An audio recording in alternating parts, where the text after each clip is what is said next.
Bem-vindos ao podcast Sonho Bem-vindo. Eu sou a doutora Larissa Matsumoto, especialista em reprodução humana.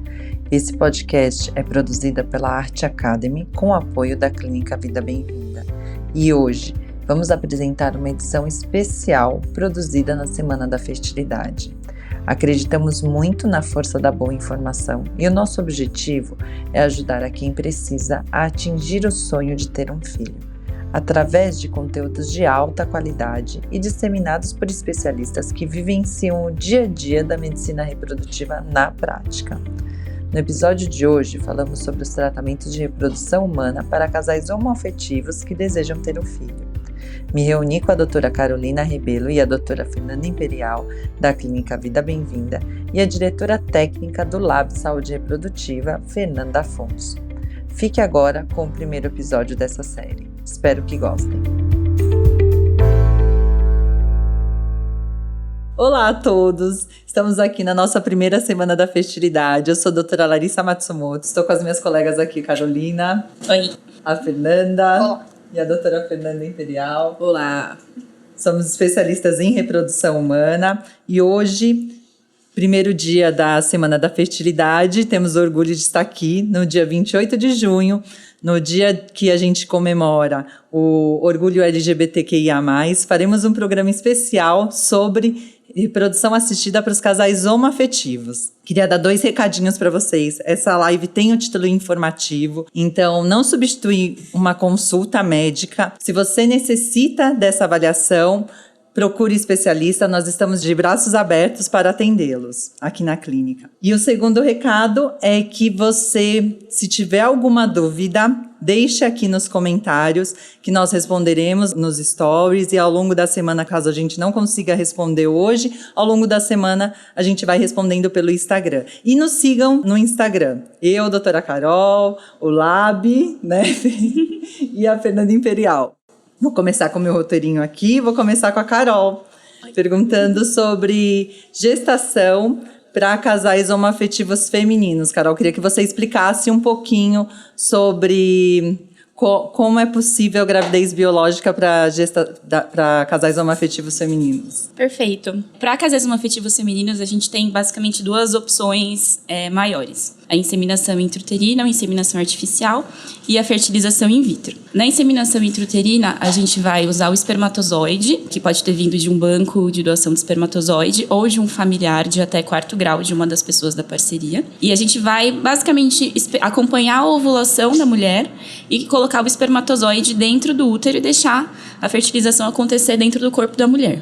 Então, nessa situação, a mulher vai passar pela ovulação e vai engravidar. A outra opção que a gente tem, que é a fertilização in vitro, a gente separa esse processo em mais etapas e a fertilização vai acontecer fora do corpo, vai acontecer no laboratório. Então, a gente faz a estimulação ovariana, dá algumas medicações para ter o desenvolvimento de vários folículos, vários óvulos naquele mês. Aspira esses óvulos. No laboratório, a gente fertiliza os óvulos com espermatozoide, que também pode ser de um banco de espermatozoide ou de um familiar.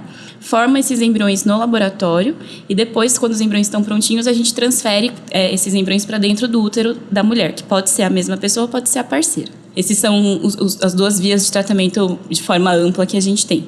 Os 2 tratamentos têm vantagens e desvantagens, e a escolha vai ser bem individual, vai envolver escolhas do casal, opções do casal, e vai envolver alguns fatores médicos também que a gente vai avaliar e pode sugerir mais para a mulher se a gente acha, para o casal, né, se a gente acha que um dos caminhos é melhor do que o outro. Ô Carol, você falou sêmen de familiares, né? Isso mudou recentemente, né? Exato. Me explica um pouquinho. Até recentemente, até a última resolução do Conselho Federal de Medicina, a gente só podia ter doadores anônimos, né? Então, a via para você conseguir um espermatozoide para o tratamento era bancos de espermatozoides, bancos de esperma, que as pessoas doam de forma anônima e os casais adquirem esses bancos sem saber de quem veio, de onde vem essa doação. E aí você não tem nenhum contato, né, entre o doador e o receptor. Nem a pessoa que doou sabe para onde foi, nem a pessoa que recebe sabe de onde veio. E os bancos que têm esse controle. Mas mais recentemente foi liberado que a gente usasse espermatozoide de familiares parentes de até 4º grau. A gente tem que ter o cuidado de não ter consanguinidade, né? Então, se a gente vai usar os óvulos de uma parceira, o espermatozoide tem que vir de um parente da outra parceira, né? E aí a gente também faz uma avaliação de saúde, alguns exames do espermatozoide, exames de saúde geral da pessoa que está doando. Até quarto grau, eu sempre esqueço de algum parzinho, mas vocês me ajudam aí. Filho, pai, avô, tio e primo. Então, a gente pode usar de algum parente, algum desses parentes aí, se a família tiver alguém que está disposto ali a doar, e se o casal achar que é válido para eles. Lembrando que mesmo você sabendo quem é, né, de onde veio o espermatozoide, legalmente o filho é do casal que está fazendo tratamento. Então, a pessoa que doou não vai ter nenhum direito e nenhuma responsabilidade legal sobre a criança gerada nesse tratamento. E aí, aproveitando, falando do sêmen, né, de quais são as possibilidades, Fernanda, me explica um pouquinho sobre os bancos de sêmen. A gente sabe que tem duas opções, né, que é o Banco de Sêmen Nacional e Internacional. Quando esses casais procuram, né, pelo banco de sêmen, qual que são as principais diferenças? Como que funciona os bancos de sêmen, a escolha do banco de sêmen? Quais são os critérios que precisa um homem ter para doar o sêmen? Nos tratamentos homoafetivos de mulheres, elas vão precisar do gameta masculino. E a gente tem o banco de sêmen de doadores, tanto nacional como internacional. Tanto um como o outro, eles são muito seguros. Eles passam, todos os candidatos à doação de sêmen, eles passam por um critério rigoroso de seleção, principalmente para análise seminal. Então, a diferença mais forte que eu consigo elucidar aqui é a questão da foto.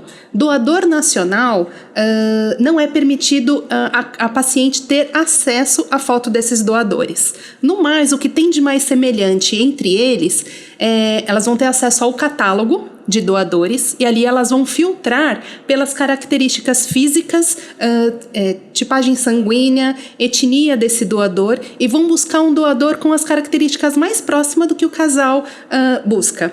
Tem histórico médico genético também. O histórico médico, vou falar um pouco do internacional, do California Cryobank, eles fazem uma análise, uma entrevista com o doador, perguntando sobre o histórico médico de até 4 gerações da família desse doador.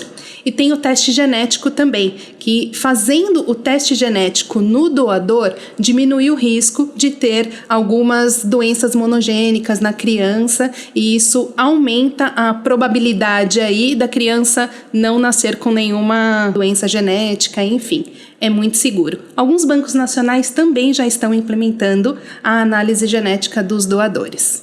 Mas aí o custo acaba sendo do casal que solicita, né? No banco internacional já está incluso, no banco nacional isso é opcional com um custo a mais do exame, né? Todos os doadores, a partir do ano passado, eu acredito que os doadores, quando faz a seleção e passam pelo critério rigoroso de seleção de doação de sêmen no banco nacional, eles já implementam essa análise genética expandida. Pode ser que tenha aumentado o custo dessas amostras devido à questão das análises genéticas, né? Que o custo não é tão barato, mas é uma segurança a mais para esse casal que está buscando o gameta masculino. Era uma diferença que a gente tinha até pouco tempo, né, entre o Banco Internacional e o Banco Nacional.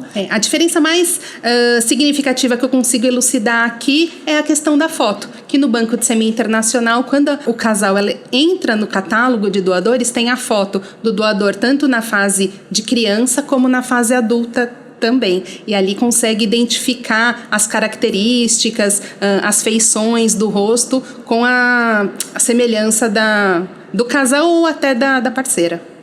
Aí uma outra coisa de diferença, né, dos bancos que eu vejo bastante é em relação ao número de amostras, né, Fê? Porque o Banco Internacional tem um número de amostras muito maior do que o Banco Nacional, justamente por isso, porque o Banco Internacional é pago, né, esses doadores são pagos, e aí acaba tendo um número maior mesmo. Então, acho que a importação também acabou aumentando muito por conta disso, né, pelo número de amostras aqui no Brasil ser um pouco reduzido. Mais reduzido. Porque é uma doação anônima, né? E a diferença, acho que é justamente isso que você falou, Fê, é porque é pago. Porque como doação no Brasil, tanto de sêmen quanto de óvulo, você não pode ter esse custo, essa questão comercial. No Banco de Sêmen Internacional, você, por ser mais comercial, você acaba tendo mais opção, né? Então, você passa por um rigor maior, então acaba que isso interfere também na qualidade. A gente acaba vendo isso na parte técnica, né? Porque a gente que trabalha com isso, acho que principalmente para inseminação, Então a gente tem nossas preferências. E acho que a diferença é justamente por isso, por não, aqui no Brasil, o homem que vai doar por altruísmo, porque realmente vai sem receber nada em troca, e lá não, já tem essa questão, essa possibilidade de ter um ganho financeiro, né? Sim, e você falou da qualidade do sêmen, o retorno que a gente recebe das clínicas quando descongelam a amostra, a taxa de sobrevivência desses espermatozoides, ela é muito boa também. Então, como você disse, para a inseminação intrauterina, que a gente precisa de mais de 5 milhões de espermatozoides por ml aí para conseguir fazer a inseminação intrauterina, que é o procedimento de baixa complexidade, tem uma alta taxa de recuperação dos espermatozoides pós-descongelamento aí da amostra internacional. Eu concordo. É mais tranquilo. Quando a gente recebe a amostra internacional para inseminação, eu fico mais tranquila. Só para quem tá vendo entender também, quando a gente faz a inseminação, a gente põe o espermatozoide dentro do útero, então a gente precisa de uma quantidade maior de espermatozoides com uma capacidade melhor de nadar para frente e chegar no óvulo e conseguir fertilizar por conta dele, né? Na fertilização in vitro a gente não precisa tanto disso, porque a gente vai pegar um espermatozoide com um óvulo e juntar e fazer esse processo no laboratório. Então, para inseminação, realmente, essa questão de uma qualidade maior faz mais diferença. Uma dúvida que eu recebo bastante dos casais, das pacientes também é quantas amostras importar, né? Então, assim, eu vou fazer tratamento de fertilização in vitro, quantos espermatozoides vêm na amostra? E eu sempre esclareço que, independente do tipo de amostra que esse doador tenha e que você vai utilizar, vem espermatozoide suficiente para a quantidade de óvulos que for captado no dia do seu agendamento da captação dos óvulos ali no centro cirúrgico. Porque a dúvida delas será que um frasco é suficiente? Eu preciso trazer mais de um? Eu oriento que, se você tiver o desejo de ter mais filhos depois dessa mesma amostra, é sempre recomendado que importe, que traga 2 amostras desse doador, porque pode ser que no futuro não tenha mais disponível, né? Então ela deixa uma amostra guardada, o casal faz o tratamento por duas situações. Faz o tratamento, teve gestação, teve o bebê, tem outra amostra guardada para um próximo filho, ou então fez o tratamento e não teve sucesso nesse ciclo, já tem uma amostra aqui já guardada que já consegue emendar para um ciclo seguinte, sem ter que precisar esperar todo o processo de importação de uma nova amostra. E isso da amostra e quantidade, não sei se era isso que você ia falar, Carol, dos tipos de... Eu ia falar que outra situação é quando elas querem usar, as duas fazerem tratamento. Sim. Também, né? Então, às vezes, uma fez a fertilização in vitro, a inseminação, e elas planejam no futuro que a outra faça também e querem usar a amostra do mesmo doador. Então, outra situação que às vezes já vale a pena deixar as duas guardadas. Perfeito. O que eu ia dizer é que essa questão da quantidade que você comentou agora, Fê, é importante quando elas já têm a indicação do tratamento também, né? Porque quando, vou trazer a amostra, vou para uma inseminação, a amostra de fertilização in vitro não serve para inseminação, mas a amostra de inseminação acaba servindo para fertilização. Então, isso é uma coisa importante, já ter vinculado com a clínica, né, a indicação do tratamento, quando vai atrás do banco de sêmen, né? Exato. É uma das primeiras orientações e o meu questionamento para o casal: qual que é o tipo do seu tratamento? É inseminação ou fertilização in vitro? Nem todos os doadores possuem amostra para fertilização in vitro. Por que se tem essa amostra para FIV? A maioria deles tem amostra para inseminação, acima de 10 milhões de espermatozoides por ml. Quando o doador tem amostra para FIV, eles escolhem diversas amostras de sêmen para fazer a doação. Nem sempre uma amostra de sêmen vai ser igual à outra. Quando o banco de sêmen recebe essa amostra e sabe que depois do processamento não vai recuperar mais de 10 milhões de espermatozoides por ml progressivos, essa amostra vira para FIV. Então, assim, é o mesmo doador, não tem uma quantidade suficiente para inseminação depois, vamos fazer essa amostra para FIV. Então, o doador pode ter amostras para inseminação e para fertilização in vitro. Essa é a questão de qualidade. E aí, aproveitando que a Carol falou dessa questão das duas participarem do tratamento, né, da possibilidade das duas gestarem ou as duas participarem ali mesmo. Fê, me explica um pouquinho se existe essa opção. A gente denomina isso ROPA, né? Me explica como que funcionaria o tratamento com as duas participando da gravidez. A gente chama de método ROPA, pode ser conhecido também como gestação compartilhada, e é a recepção dos óvulos da parceira. Então é um tipo de tratamento que eu gosto muito, em que as duas participam do processo. E aí a escolha de quem vai doar o óvulo e de quem vai receber o óvulo vai variar, né? Principalmente em relação ao casal, à idade, se tem alguma comorbidade, se tem algum problema de saúde, reserva ovariana, diversos fatores que a gente vai avaliar. Em 30% das vezes a gente acaba mudando, né? Às vezes elas já vêm com algo já formado ali, eu quero doar o óvulo e eu quero receber, mas em 30% das vezes a gente acaba mudando justamente por isso, por conta da reserva ovariana, por conta da idade. Então é importante a gente avaliar o casal e aí a gente optar por quem vai ter ali, claro, respeitar, né, a decisão das duas, mas também da nossa opinião para melhorar a chance de sucesso do procedimento. E aí como que funciona, né, a gestação compartilhada? A gestação compartilhada é feita através da fertilização in vitro. Então a gente não consegue fazer inseminação, gestação compartilhada, sempre fertilização in vitro. Escolhe o sêmen de doador, a mesma coisa que a Carol já tinha falado. E aí sim, nós vamos estimular o ovário de uma das parceiras, captar esses óvulos, formar o embrião. A partir do momento que a gente tem o embrião formado, a gente vai transferir o embrião para essa outra parceira. Por isso, essa gestação compartilhada em que as duas participam do processo. E aí só por fertilização in vitro, né? Só fertilização in vitro, sim. E aí a quantidade de embriões que a gente pode transferir, isso é importante, né? Vai depender da idade de quem está doando os óvulos, né? Pra gente decidir a quantidade de embriões que a gente transfere. Mas na maior parte das vezes, a gente transfere no máximo 2 embriões, justamente pelo risco de gestação múltipla. Claro que nada impede da gente transferir um embrião por vez, e essa é a tendência, né? Que a gente transfira um embrião por vez, mas aí no máximo 2 já está de bom tamanho. Você falou que muda até em 30%, Fê. Eu vejo assim, na prática clínica, né? A gente pode mudar. Eu acho que quem queria engravidar, acho que eu nunca mudei. Porque acho que isso já é um desejo que vem, né? Não sei se vocês têm. Mas os óvulos. Eu acho que seria isso mesmo. Então, assim, o desejo da gestação, acho que isso acaba que a gente não interfere, né? Para deixar só mais claro aqui, a gente acaba que não interfere nisso.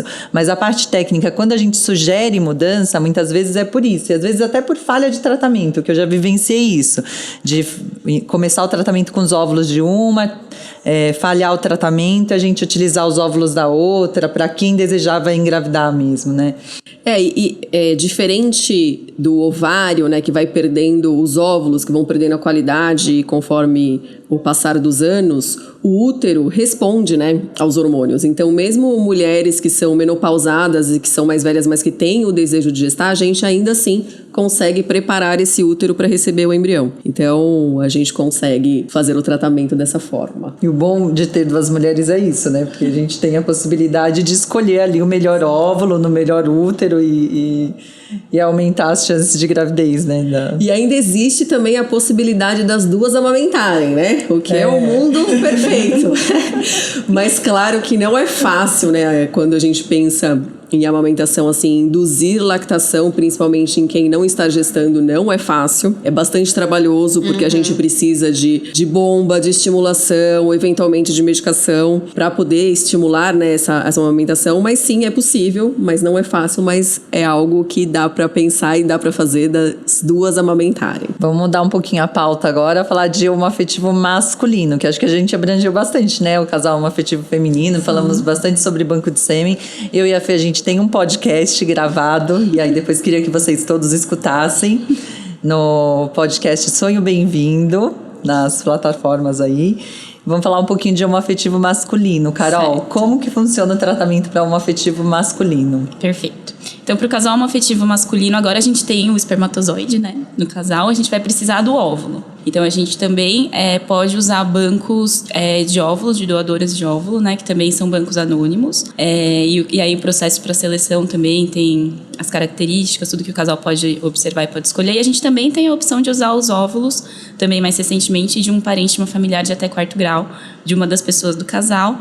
E aí, a gente segue os critérios similares ao que a gente usava para a doação de espermatozoide, só que agora a gente tem que observar um pouco melhor a questão da idade da idade da mulher, né? Porque isso vai afetar mais a qualidade dos óvulos, o risco de eventualmente ter alguma doença, algum problema com a criança quando os óvulos vêm de uma pessoa mais velha. Então, a gente já tem o limite de observação de idade que a gente prefere abaixo dos 35 anos, mas até os 37 a gente ainda pode utilizar. E aí segue os mesmos critérios de familiar de até 4º grau de uma das pessoas do casal, sem ter a questão da consanguinidade. Então, se a gente usa os óvulos de uma familiar de uma pessoa do casal, a gente vai usar o espermatozoide da outra pessoa do casal. Nesse tratamento do homoafetivo masculino, é importante a gente falar que, gente, não dá para fazer um mix de sêmen, Exato. né? A gente precisa sempre saber a origem genética. Então, se a gente vai formar um embrião, vai ser sempre com um dos parceiros e nunca a gente precisa saber dessa origem. Então, não dá para misturar o sêmen.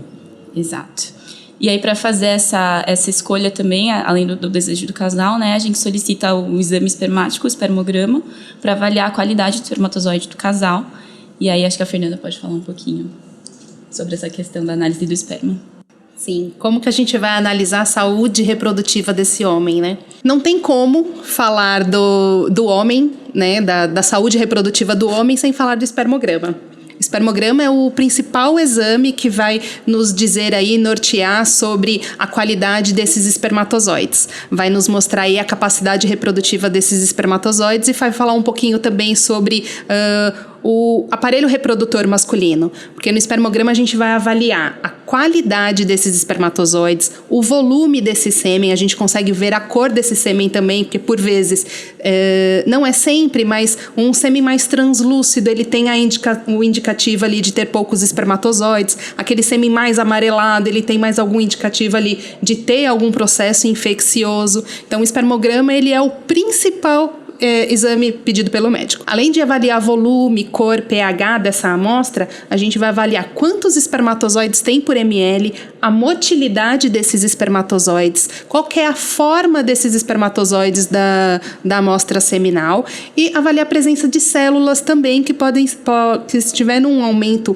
muito grande de células, a gente faz um teste chamado teste do Leuciscreen, para saber concentração de leucócitos, para saber se tem leucócitos nessa amostra seminal.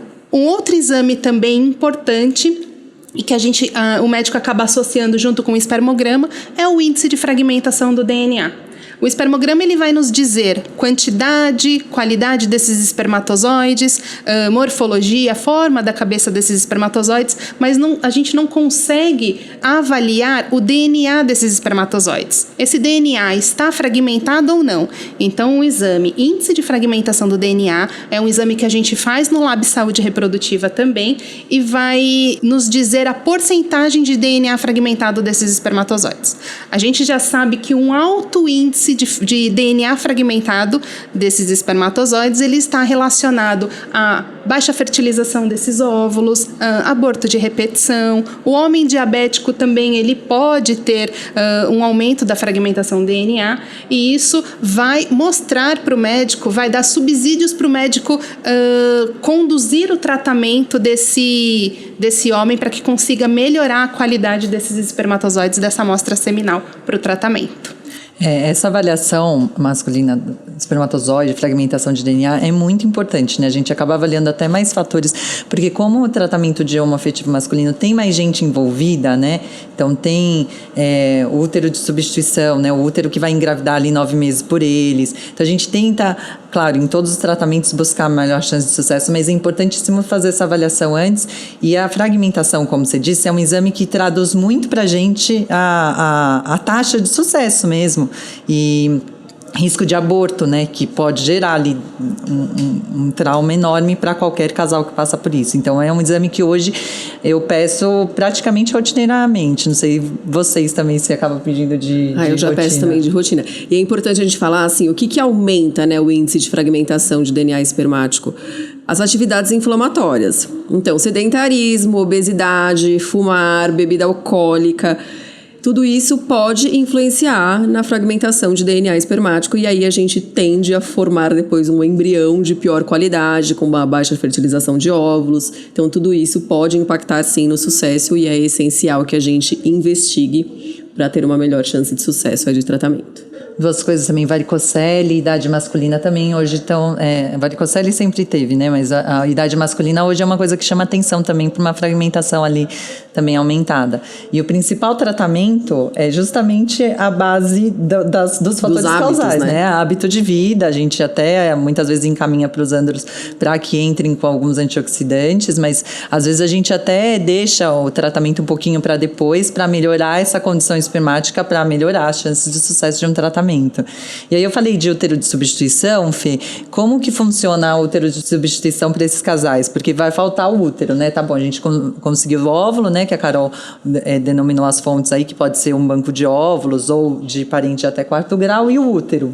E o útero entra um pouco nessa regrinha também, então o útero de substituição é de uma parente de até 4º grau. E aí o que mudou nessa última resolução do Conselho Federal de Medicina é que esta pessoa que vai gerar precisa ter pelo menos um filho, né? Já esse útero já precisa ser testado. Claro, não é todo mundo que vai ter uma parente disponível, né, para isso, e aí se não tiver, a gente pode entrar com uma liminar, a gente entra com um pedido, né, no CRM para que seja liberado caso não tenha uma parente, mas na maior parte das vezes é feito assim. Então, uma parente de até 4º grau, a gente vai preparar esse útero, e aí esse preparo do útero pode ser feito com medicação via oral, pode ser feito com adesivo.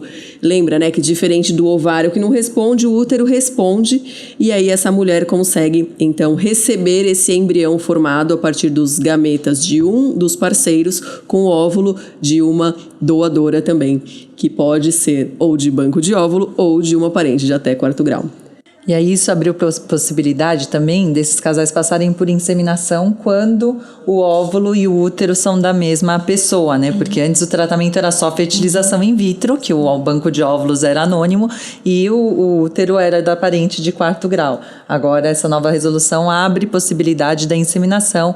Eles não colocam ali a avaliação psicológica, mas claro que a gente sempre pede, né, para que passe por avaliação psicológica ali, né, as envolvidas, né, os familiares envolvidos, né, quando a gente vai utilizar o óvulo de um e a inseminação, né, com sêmen do... E aí tem a questão da consanguinidade, né, tomar também a gente, desde que não incorra em consanguinidade, a gente pode fazer esse tratamento, né, com parentes de até 4º grau. Lembrando que no Brasil a gente não usa o termo barriga de aluguel porque no Brasil também a gente não pode ter remuneração, assim como a gente não tem com espermatozoide, com a doação de óvulos, a pessoa que vai passar pela gestação também não pode ter nenhum tipo de pagamento de remuneração para essa pessoa, né? Muito bem lembrado, Carol. E isso abre até uma discussão de possibilidade de tratamento com útero de substituição internacional, né? Que a gente tem alguns estados nos Estados Unidos que é possível, aqui na América Latina tem também, Colômbia é possível fazer o tratamento, e antes a gente usava muito Ucrânia, né? Porque lá acho que um dos países mais liberais para qualquer tratamento de reprodução assistida, escolha de sexo, que muitos dos países não podem, lá podia. Mas isso é importante, que lá passa a ser também, do mesmo jeito que banco de sêmen, lá também tem essa condição de possibilidade financeira, né, para as mulheres que desejam engravidar, e é uma escolha assim bem comum. Eu acabo vendo que é uma escolha comum dos casais homoafetivos, porque essa questão de envolver familiares, né, acaba sendo um entrave muito grande, né, para a gravidez desses casais, né. E é super difícil, né, se a gente for pensar no lado, né, para a gestação homoafetiva feminina, né, já tem ali duas mulheres, uma tem o óvulo, outra tem o útero. Para os homens, acaba sendo super complexo, né? Então, a gente vai precisar de uma doadora, a gente vai precisar de um útero, e agora, talvez, a inseminação entrou um pouco mais nessa última resolução, mas acaba sendo um tratamento mais difícil para ser realizado, mas não impossível, né? Então, assim, é importante passar por uma consulta, serem avaliados para a gente chegar numa melhor opção para esses casais. Eu vejo o tempo até entre a primeira consulta e o retorno, depois que já está tudo certo, tal pessoa vai engravidar, às vezes leva 1 ano e meio, 2 anos com os meus casais. Sim, demora um pouco mais mesmo. Esse tipo de tratamento demora.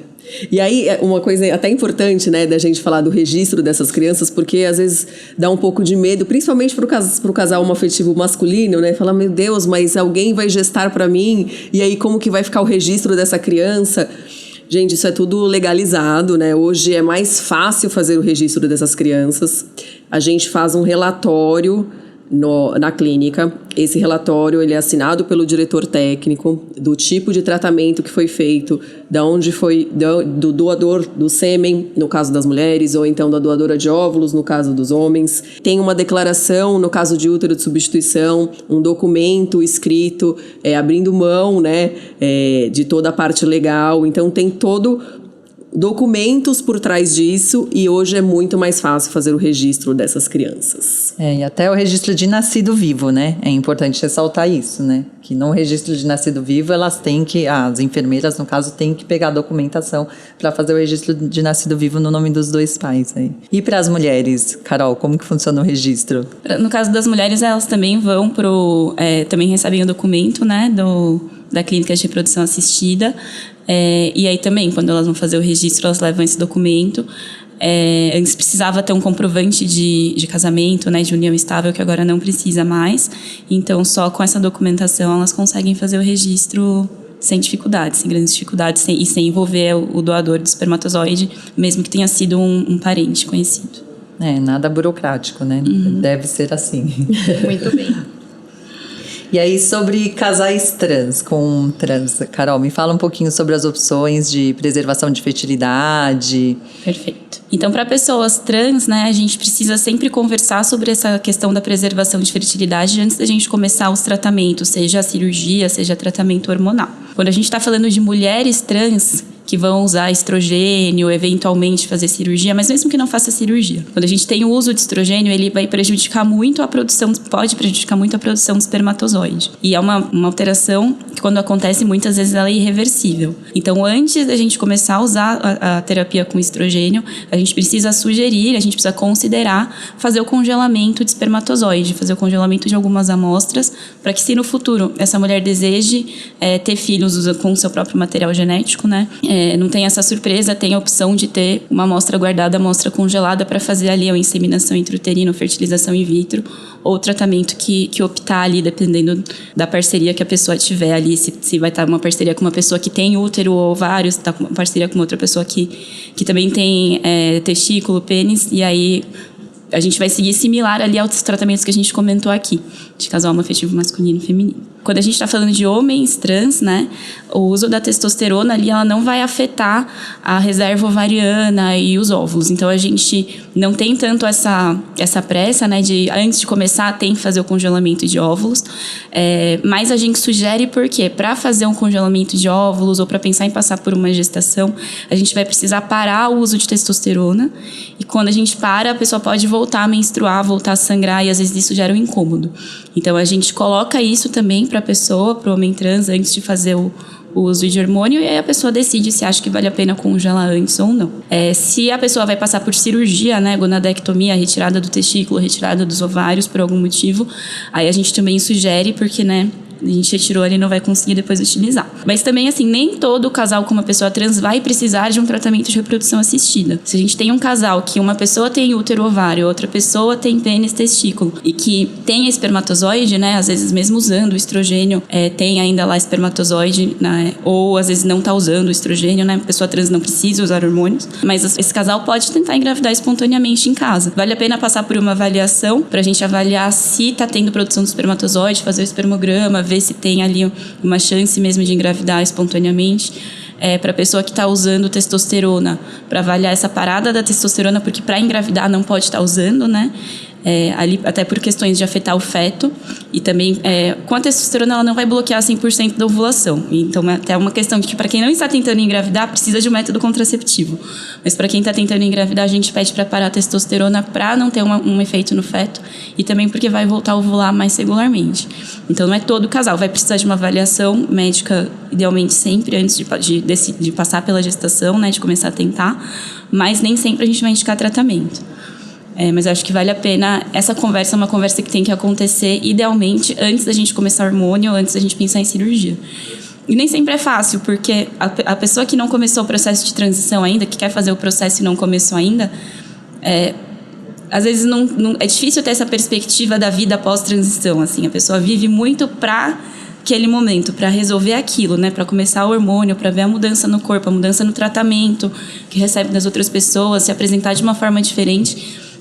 E a gente, como médico, tem que parar e pensar, olha, não, mas vai ter vida depois disso. E se em algum momento você pensar em constituir família, ter filhos, etc., é legal ter essa questão da amostra congelada, até para ter opção no futuro.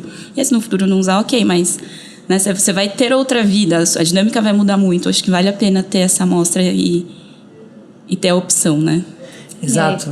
E isso eu acho importante você dizer, Carol, porque assim, quando a gente olha as pesquisas de questionário, né, de quando você coloca a opção, de 50% a 70% decidem por preservação, né? Seja mulher trans ou homem trans, acabam decidindo. Então, quando a gente consegue informar isso, às vezes a opção é mesmo, não, vou fazer acho que antes de começar a transição hormonal, justamente porque parar, no caso do homem trans, parar a transição, isso pode trazer questões, voltar, né, a ter as questões psicológicas e a preservação da fertilidade, vou falar da preservação e congelamento do sêmen, é um método muito seguro.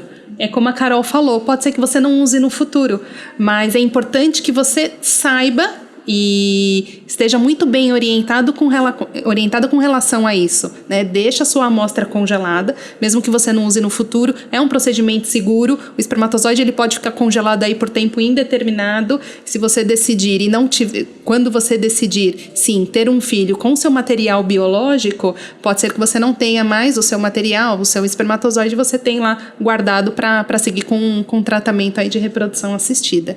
Essa questão do tempo é importante, né? Porque é uma dúvida frequente, né? Quanto tempo o sêmen, o óvulo fica congelado? Do Banco Internacional, da amostra de 2014, né, Fê, que a gente já recebeu.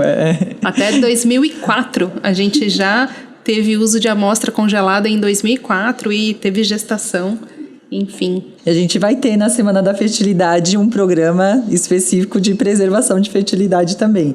Vai ser Quero Engravidar, mas agora, congelamento de óvulos. E no dia 29, último dia, a investigação da fertilidade e a fertilização in vitro e as taxas de sucesso. Então, convido vocês para continuar acompanhando ali nossa Semana da Fertilidade, nossa primeira semana, que seja um sucesso e assistam, comentem, deixem suas dúvidas, que a gente vai responder suas perguntas no Instagram da Vida Bem-vinda. Queria agradecer vocês, agradecer a todos vocês que estão aqui conosco hoje e continuem acompanhando nossos programas. Compartilhem esse vídeo, porque a gente vai deixar no canal do YouTube isso depois aberto, e compartilhem para quem vocês que queiram saber mais informações sobre isso. Muito obrigada a todas. Obrigada, gente. Obrigada por estar conosco nesse episódio do Sonho Bem-vindo. Além de poder escutar esse podcast nas principais plataformas de áudio, você também pode nos encontrar no Instagram, @arte.academy, com Y no final, e @Vida Bem-vinda. Se você gostou desse podcast, ficaremos muito felizes de ouvir sua opinião e os comentários em qualquer plataforma que esteja usando. Importante dizer, esse podcast tem caráter meramente informativo e educacional. Não deve ser utilizado para realizar autodiagnóstico ou automedicação.